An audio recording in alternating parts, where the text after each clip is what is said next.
Actually a practitioner who's looking to bridge the gap between giving practical advice and academia. So my presentation is going to be framed by two stories that I'm going to tell about the same person everyone has heard of. And following that presentation, please keep in mind, think about which of the stories, which of the narratives is not more truthful, but more effective and likely has more staying power, and then I will proceed with the rest of the presentation. In 2017, in June 2017, Mohammed bin Salman acceded as the crown prince in Saudi Arabia. He was touted as a reformer, someone who would bring enlightenment, modernity, and reforms to the kingdom. He was touted as someone who would liberalize the economy, who would bring rights to women who were pushing for various changes. He was also seen as someone with a very forward-looking vision in terms of interfaith outreach, in terms of bringing a more modern, more moderate, more tolerant version of Islam as a leader in the Middle East. And he was also seen as a good partner to the United States, someone who was young, dynamic, had a young, dynamic following, and who would make a great counterpart for deepening the strategic relationship with the US. That's the first story.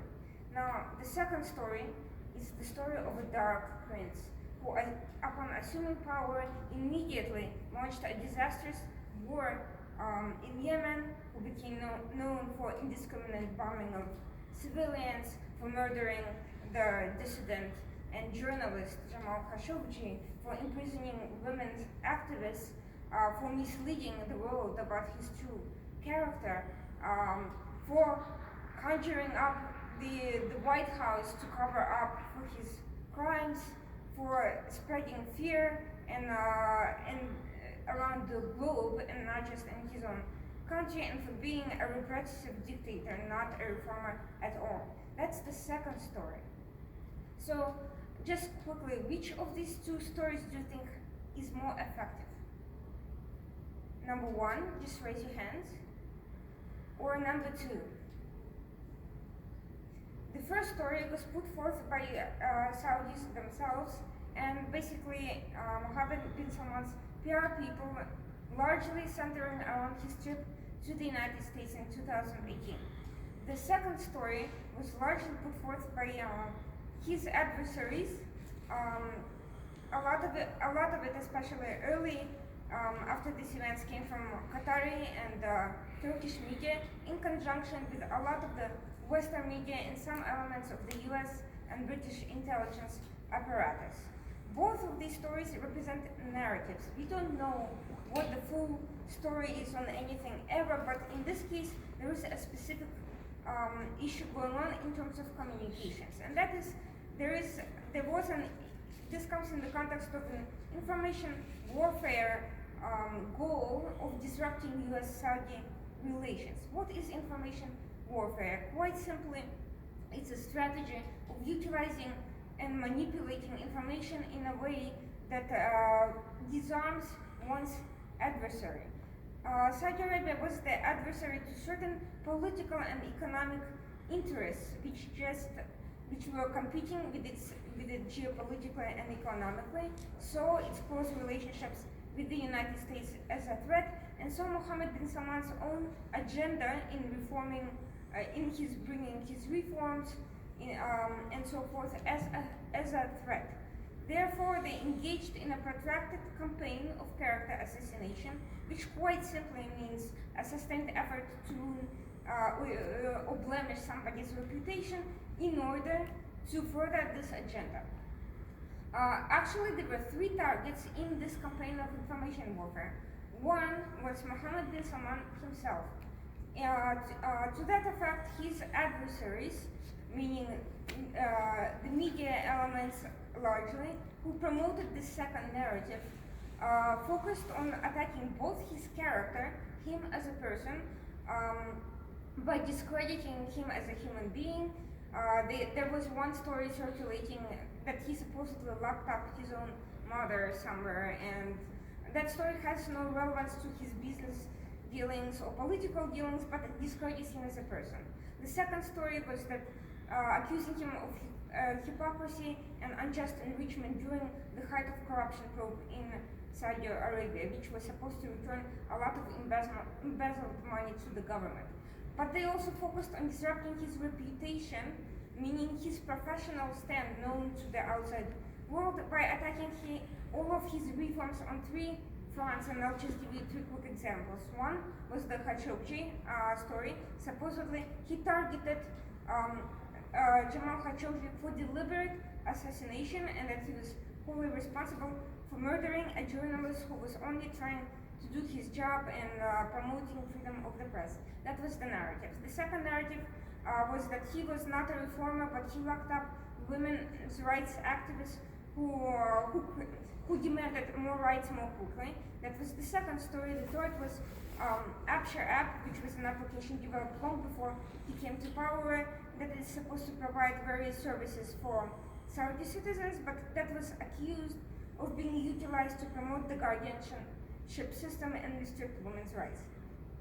The second target of this information warfare campaign was President Trump, who was accused of whitewashing Saudi crimes in order to facilitate the relationship and his own personal interests. Now, that narrative relied on three premises. Essentially, the first was that the premise was that Trump had personal business dealings with the Saudi royal family. However, that story does not take into account that actually Trump's business dealings had to do with the side of the family that was supportive of Khashoggi and with Khashoggi's own uncle and relative. Mohammed bin Salman came to power very suddenly and unexpectedly for everyone, and Trump simply did not have any prior dealings with him. Second issue was, while Mohammed bin Salman was pushing strategic depth during his tour in the United States, President Trump was focused on transactional nature of the relationship and demonstrated it during the meeting in a very obvious way that received a lot of criticism in the Arab world by placing a poster delineating Saudi transactions with the US actually on top of Mohammed bin Salman. The third comment actually came from President Trump himself. It was his tweet in light of the Khashoggi murder, and this is what he actually said. He said it could very well be that the Crown Prince had knowledge of this tragic event. Maybe he did and maybe he didn't. That being said, we may never know all of the facts surrounding the murder of Mr. Jamal Khashoggi. Essentially, this is far from a ringing endorsement of the Crown Prince himself. This comment places the relationship in a very geopolitical and geopolitical context and essentially says, okay, I don't know what the deal is, but our countries have a relationship, so that's what matters here. The third target of the information campaign were the Saudis themselves and anyone who aligned themselves. Essentially, assorted activists used social media as well as articles to discredit anyone who defended Mohammed bin Salman or questioned this narrative by accusing them of being bots, being paid off by the Saudi government, and so forth. So these attacks worked very well because there are now two congressional resolutions holding Mohammed bin Salman personally responsible for the murder of Jamal Khashoggi. There was a lot of disruption to the business between various entities and Saudi Arabia. There were other political consequences and certainly a lot of noise, and the perception of him shifted. So what went wrong? Why weren't Saudis able to why wasn't their own PR campaign about him as effective as the campaign of his adversaries?